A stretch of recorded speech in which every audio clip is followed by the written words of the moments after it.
हर SMC अपना कर्तव्य जरूर निभाए, कुपोषण के अभिशाप से बच्चों को बचाए। आइए इसी वादे और इरादे के साथ सुनते हैं समग्र शिक्षा उत्तर प्रदेश और यूनिसेफ लखनऊ की तरफ से प्रस्तुत ये कार्यक्रम जन पहल। शिक्षा प्रगति की ऐसी सीढ़ी, रोशन होती जिससे हर पीढ़ी। आज माता पिता ने है ठानी, विद्यालय प्रबंध समिति में भागीदारी है निभानी।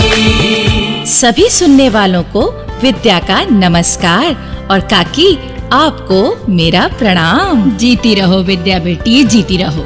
और जन पहल सुनने वालों, तुम भी खूब फूलो फलो। और तुम सदा जन पहल प्रोग्राम सुनते रहो। अरे सांस फूल रही थी तो 2 घड़ी दम ले लेता, इतनी जल्दी काहे पड़ी थी चोंच खोलने की? लो सुन लो विद्या बहन। नहीं काकी, हमें तो चंदू से ये पूछना चाहिए कि वो हाफ क्यों रहा है। क्या बताऊं विद्या बहन, मैं सुबह गोविंदपुरी के बाजार में गया था, तो वहां से निपटकर मैंने सोचा कि बस पकड़कर यहाँ प्रोग्राम में पहुंच जाता हूँ। हाँ ठीक ही सोचा तुमने चंदू। तो मैं बस में बैठा था, तभी एक स्टॉप पर एक औरत चढ़ी और वो आगे बढ़ते हुए मेरे पास आकर खड़ी हो गई। तो मैं उठकर खड़ा हो गया, तो वो बोली नहीं तुम बैठे रहो, मैं खड़ी ही ठीक हूँ। उसकी आवाज में इतना रौब था कि मैं तो फिर बैठ गया। अच्छा हाँ तो फिर? तो थोड़ी देर बाद मैं फिर उठ खड़ा हुआ, तो वो फिर बोली कहा ना तुम बैठे रहो। मैं उसकी कड़क आवाज सुनकर फिर बैठ गया। अब थोड़ी देर बाद मैं फिर उठा, उसने कहा समझ नहीं आता तुम्हें, बैठे रहो। अब मैं बोल पड़ा, मैंने कहा ओ मैडम जी, इस स्टॉप पर तो उतरने दो, मुझे तो 2 स्टॉप पहले उतरना था और आप जबरदस्ती बैठा देती हो। तो वहां से भाग के यहाँ पहुंचा हूँ, तो सांस फूल गई मेरी। तो मतलब तू तो अपने इस स्टॉप पर उतरने के लिए खड़ा होवे था। हाँ। और वो समझे थी कि तू उसे सीट देने की खातिर खड़ा हो गया है। लो काकी को भी किस्सा समझ में आ गया। लो सुन लो, आज मैं भी बस पर सवार होकर आई हूँ। तो तुम तो 2 स्टॉप पहले ही उतर गई होगी जल्दी में। अरे मैं तो बस स्टॉप पर बस के इंतजार में खड़ी थी। मेरे साथ एक लड़की और उसकी अम्मा भी खड़ी थी। लड़की होगी 6ठी 7वीं में पढ़ने वाली। अच्छा तो फिर क्या हुआ काकी? अब बस आई तो 10-15 कदम आगे जाकर रुकी। अब मैं और उस लड़की की अम्मा तेज चाल से बस तक पहुंच गए, पर वो लड़की तो 10 कदम भागने में ही हाँफने लगी। बस के दरवाजे तक पहुंचने में तो जैसे वो बेहोश हो गई। अरे बड़ी मुश्किल से उसे संभाला, किसी की बोतल से पानी पिलाया तो वो होश में आई। मैं बताऊं काकी, वो किशोर लड़की जरूर एनीमिया का शिकार होगी। एनीमिया? हाँ चंदू, खास तौर पर ये कुपोषण के कारण होता है। और फिर कुपोषण का शिकार लड़कियां ही नहीं, कोई भी बालक बालिका हो सकता है। ये कुपोषण क्या होता है विद्या बहन? भाई यूं तो कुपोषण का मतलब बच्चे का जरूरी पोषण ना होना, और ये तब होता है जब शरीर को पौष्टिक भोजन पर्याप्त मात्रा में नहीं मिलता या बहुत कम मात्रा में मिलता है। तो इससे क्या होता है? इस कारण उनके शरीर को शक्ति ऊर्जा नहीं मिलती और शरीर का विकास रुक जाता है। बीमारियों से लड़ने की ताकत कम होने लगती है, शरीर को बीमारियां घेर लेती हैं और इसका बुरा असर शरीर के जरूरी अंगों के कामकाज पर भी पड़ता है। हाँ विद्या बेटी, तब बच्चे को मौसमी बीमारियां जल्दी निशाना बना लेती हैं। अच्छा सुना है कुपोषण का असर बुद्धि के विकास पर भी पड़े है। हाँ काकी, इसमें बुद्धि का समुचित विकास नहीं हो पाता और बालक या बालिका पढ़ाई लिखाई में भी पिछड़ने लगते हैं। फिर तो हर बच्चे को जरूरी खुराक मिलनी ही चाहिए। हाँ चंदू, और पौष्टिक भोजन के अलावा अस्वच्छता और गंदगी भी कुपोषण का कारण बनती है। इस प्रकार की आदतों और वातावरण में बीमारियों के कीटाणु शरीर में चले जाते हैं और बच्चों को बीमार और कमजोर बना देते हैं। भाई फिर तो स्कूल वालों को भी इस बात का ध्यान रखना चाहिए। क्यों नहीं काकी, स्कूल में बच्चों के पौष्टिक भोजन और स्वच्छता की आदतों का ध्यान रखना ही चाहिए और इसके लिए एसएमसी यानी विद्यालय प्रबंध समिति अपनी भूमिका निभा सकती है। ए लो, ये चंदू के सोच में डूब गया। लगता है चंदू के दिमाग में कुछ चल रहा है। हाँ विद्या बेटी, बचपन में ये भी कुपोषण का शिकार हो गया था, पर उसका असर इसके शरीर से ज्यादा इसकी बुद्धि पर पड़ा था। पर काकी, अब तो ऐसा नहीं लगता। अरे वो तो हमारे साथ रहकर इसकी अक्ल थोड़ी बहुत चल निकली है। अब बस करो काकी, मेरी बुद्धि से निकला कोई सवाल तुम्हारी बुद्धि से टकरा गया तो तुमसे जवाब दे देना बनेगा। अरे देखो तो क्या बोल रहा है ये। अच्छा ठीक है चंदू, पर ये बताओ कि तुम सोचने क्या लगे थे? विद्या बहन, ये जो बच्चों में कुपोषण की रोकथाम में एसएमसी की भूमिका है, उस पर हमें एक नाटिका सुनवानी चाहिए। अरे वाह, तू तो ऐसे कह रहा है जैसे नाटिका तैयार किए बैठा है। हाँ काकी, अभी मैं नाटिका का ताना बाना ही तो बुन रहा था। वाह चंदू, लेकिन कैसे? विद्या बहन, आज काकी को जो बालिका बस स्टॉप पर मिली थी, हाँ, जो कुपोषण का शिकार थी। हाँ वही, तो वो लड़की अगले दिन कक्षा में कुछ सुस्त सी बैठी थी। तब उसकी मास्टरनी ने पूछा तो उसने सारी घटना बता दी। अब ये सुनकर मास्टरनी सोचने लगी।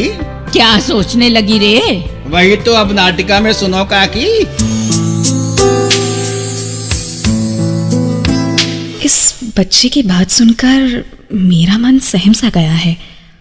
अनीमिया या कुपोषण का असर बच्चों के शरीर और बुद्धि पर ही नहीं पड़ता, बल्कि वो किसी हादसे का शिकार भी हो सकते हैं। इसलिए हमें स्कूल के हर बच्चे की सेहत पर खास ध्यान देना चाहिए। मैं हेडमास्टर साहब से मिलकर इस बारे में बात करती हूँ। आप अपना सुझाव लेकर बहुत सही समय पर आई हैं सुनंदा बहन जी। देखिए ना, इस समय एसएमसी के प्रधान मुरारी लाल जी भी यहाँ मौजूद हैं। हेडमास्टर सर, मैं तो इनसे भी यही कहना चाहूंगी कि स्कूल का कोई भी बच्चा कुपोषण का शिकार ना बने, और अगर कोई बच्चा इससे जूझ रहा है तो उसका विशेष ध्यान रखा जाए, ताकि कुपोषण अति कुपोषण का रूप लेकर बच्चों के जीवन के लिए खतरा न बन सके। हाँ बहन जी, इसके लिए एसएमसी को अपना फर्ज पूरी तरह निभाना चाहिए। अब इस बारे में बात शुरू ही हुई है मुरारी लाल जी, तो मैं आपको बताना चाहूंगी, ये जो किशोर बच्चों में कुपोषण जन्य अनीमिया है, ये हमारे देश में उनकी सेहत के लिए एक बड़ी चुनौती है। जी हाँ, ये तो हमने भी सुना है, लेकिन इसके लिए हम अपने स्तर पर ये कर सकते हैं कि हमारे स्कूल में बच्चों को जो मिड डे मील दिया जाता है, उसमें हरे पत्तेदार सब्जियां, दालें, अनाज और विटामिन से भरपूर मौसमी फल जरूर हों। जी हाँ, बच्चों के लिए लौह तत्व और सेहत के दूसरे गुण बहुत जरूरी होते हैं और कई बार ये उन्हें घर से प्राप्त नहीं होते। ठीक है जी, इस बात में एसएमसी भी अपनी भागीदारी निभाएगी। इसके अलावा हमें बच्चों में ये आदत डालनी चाहिए कि वो खाने से पहले और बाद भी अपने हाथ जरूर धोएं। नियमित रूप से अपने नाखून काटते रहें। उन्हें जूते पहनने के बाद भी अपने हाथ धोने चाहिए। जी हाँ सर, इस तरह स्वच्छता के कारण बीमारी के कीटाणु पनप नहीं पाएंगे। देखिए, मेरे ख्याल से तो स्कूल और घर दोनों जगह बच्चों के लिए भोजन पकाने और परोसने में साफ सुथराई का पूरा ध्यान रखा जाना चाहिए। जी हाँ मुरारी लाल जी, इसके अलावा स्कूल में WIFS प्रोग्राम के तहत जो आयरन टैबलेट बच्चों को दी जाती है, उसका वितरण नियमित रूप से हो, इसका ध्यान भी एसएमसी और हम सबको रखना चाहिए। जी सुनंदा जी, इसी प्रकार जो पेट के कीड़े मारने वाली गोली बच्चों को दी जाती है, वो भी बच्चों के लिए बहुत जरूरी है और माता पिता को इसके लिए बच्चों को बढ़ावा देना चाहिए कि वो ये गोली जरूर खाएं।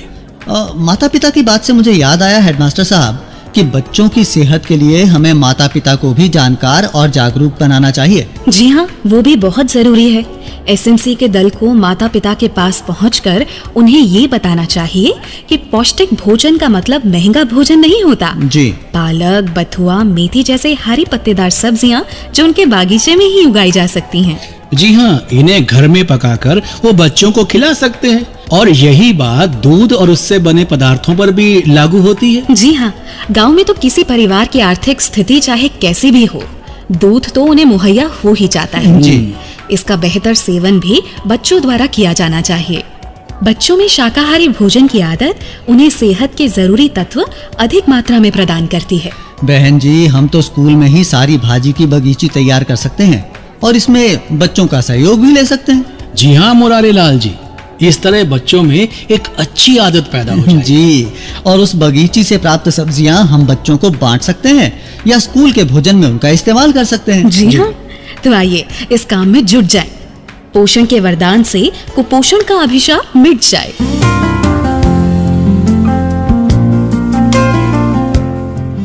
भाई वाह, चंदू ने नाटिका तो बहुत ही बढ़िया तैयार की। हाँ विद्या बहन, और अब इतना ही बढ़िया एक लोकगीत भी सुन लीजिए। शहर में रहना पाऊं, बेटी मैं गाऊं की, मैं इंग्लिश बोल न पाऊं, बेटी मैं गाऊं की। शहर में रहना पाऊं, बेटी मैं गाऊं की, मैं इंग्लिश बोल न पाऊं, बेटी मैं गाऊं की।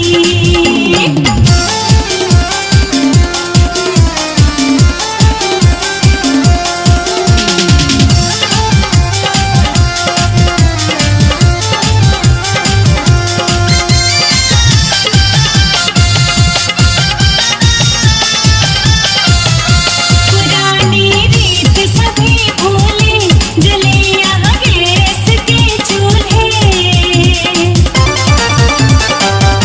पुरानी रीत सभी भूले, जले यहाँ गैस के चूल्हे। अरे रे कैसे रोटी बनाऊं, अरे रे कैसे रोटी बनाऊं, बेटी मैं गाऊं की। शहर में रहना पाऊं, बेटी मैं गाऊं की। भाई वाह, आज तो सब बढ़िया ही हो रहा है, तो फिर क्यों ना ये बढ़िया संदेश भी सुन लिया जाए। मेरा नाम कमला देवी है। मैं प्राथमिक विद्यालय 74 कला तुलसीपुर जिला बलरामपुर की अध्यक्ष हूँ और मैं विद्यालय में माह में बैठक करती हूँ तथा जो विद्यालय में कमी होती है उसे बैठक में दूर किया जाता है। बच्चों का नामांकन कराती हूँ उसे हाँ एवं उपस्थित समय समय देखती हूँ और एमडीएम की निगरानी करती रहती हूँ।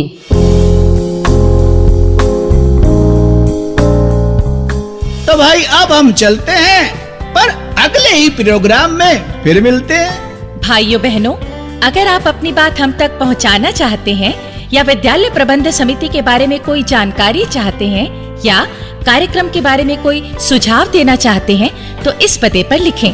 हमारा पता है समग्र शिक्षा उत्तर प्रदेश, सर्व शिक्षा अभियान ऑफिस, विद्या भवन, प्रथम तल, फर्स्ट फ्लोर, निशांतगंज, लखनऊ 226007। भाई पता तो आपने नोट कर लिया, अब अपने बंधु चंदू की एक बात और भी समझ लो। अगर आपकी जानकारी में बच्चों की पढ़ाई लिखाई से जुड़ी या एसएमसी की जिम्मेदारी को निभाने वाली कोई सच्ची घटना है तो वो हमें लिख भेजिए। आपकी घटना हमारे लिए और बाकी एसएमसी के लिए प्रेरणा का काम करेगी। भाइयों बहनों, तो अपने बच्चों की पढ़ाई के बारे में, उनकी उन्नति के बारे में अगर आपके पास कोई सच्ची घटना हो तो हमें जरूर लिखें, हम जन पहल में उसे शामिल करेंगे। तो अब जन पहल के अगले कार्यक्रम तक विद्या अपनी काकी और अपने चंदू को आज्ञा दीजिए। जय हिंद। शिक्षा प्रगति की ऐसी सीढ़ी, रोशन होती जिससे हर पीढ़ी।